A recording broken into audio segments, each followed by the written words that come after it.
it's Nikki and welcome to my second art video. Today I'm doing another portrait. It's based on a really lovely reference and I was excited to paint it. So for this portrait, unfortunately I didn't record all of the process.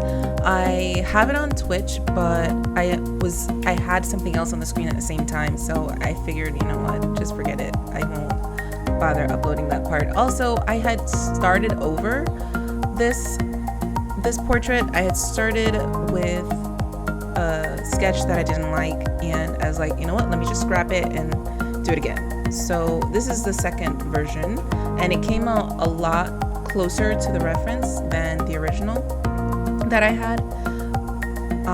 I was much happier with it. There's still some things wrong with it, like in terms of likeness. It wasn't exactly like the reference in the way that I wanted it to. It didn't have the right face shape, and I think the space between the eyes was a little off. But other than that, I was happy with what I got. In terms of the reference, the colors in it were so good. Like, there was such great contrast. I thought it was a perfect piece to practice on. So I definitely was excited to choose it as my third portrait reference. As you can see, I'm using the same method that I used in the previous portrait.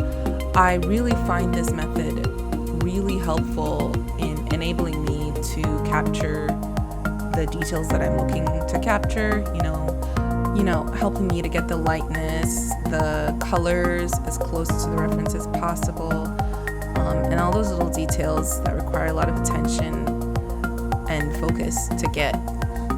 This method has really helped me to be able to hone those skills.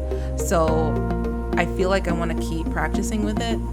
At the same time, I kind of feel like I need to maybe learn some other methods of portrait painting, or of rendering really in general.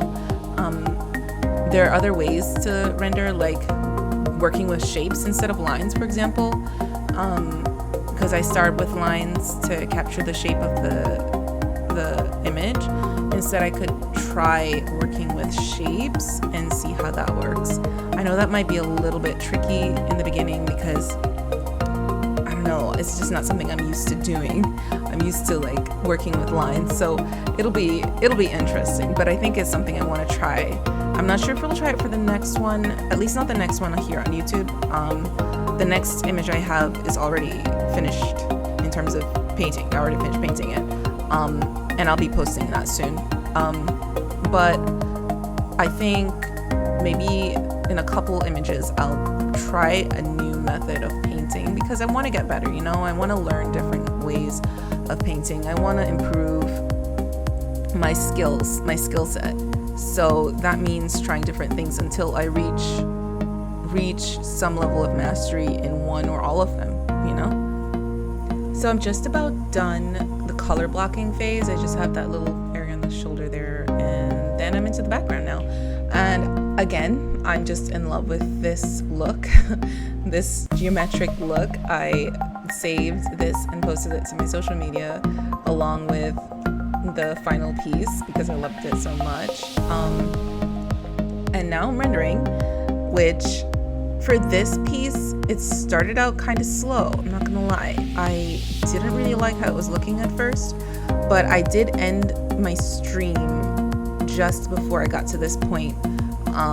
And I ended up starting again with fresh eyes, and it started to pick up, you know, and I started to get it and started to get a feel for what I was going for and started to like it.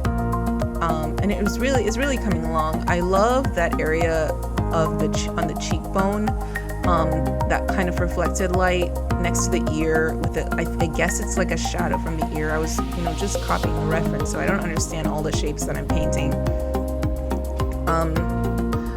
Which, you know, kind of should be a focus, shouldn't it? Understand what you're painting. But I don't think it's possible all the time, especially when you're painting from a reference. You weren't there when the picture was taken. You don't know what every shadow and light highlight is a result of. So you can only do your best to deduce what these things mean and what they're a result of, what they are. And understand them in your own painting. And that's kind of the goal, of doing all these studies, is to gain an understanding so that by the time you're ready to make your own paintings from imagination, you understand what was done in your studies so that you can apply them in the paintings from imagination. That's my goal anyways. I really loved how the lips came out in this one. I don't know, something about those colors, maybe the combination of the hard and soft edges too. It really looks luscious, something about it. I like it a lot. I used to think that if I wasn't doing focus studies, I wasn't going to improve. And a part of me kind of rebelled against that idea and thought, as long as I'm painting, mileage is what it's about. And I actually first heard that term mileage from Psychra, I think is how you say his name, here on YouTube. He's amazing, an amazing artist. I'll try to remember to link to him in the description. I learned a lot from his videos, and one of the things that really stuck with me is the idea of mileage and the fact that it's the point is to paint or draw as much as you can, because in the end, the one that's going to improve the fastest is the one that draws a lot.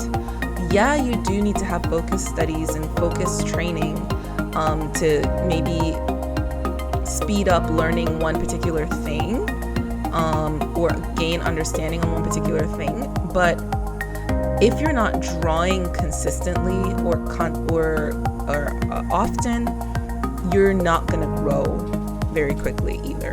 So it's all about just drawing something. And that's what I was doing in the beginning. I was just drawing things I wanted to draw. And I was getting better at little things that, like painting skin or, rendering clothes. And that really kind of, I guess you could say, impressed upon me the truth of that statement that Psychra said about mileage.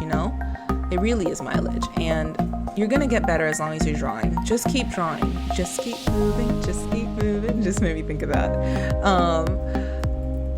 And these studies, even if I struggle or I don't get something as I'm doing it, or something just isn't working out in the painting, I am gonna gain so much just because I'm drawing, just because I'm doing the process.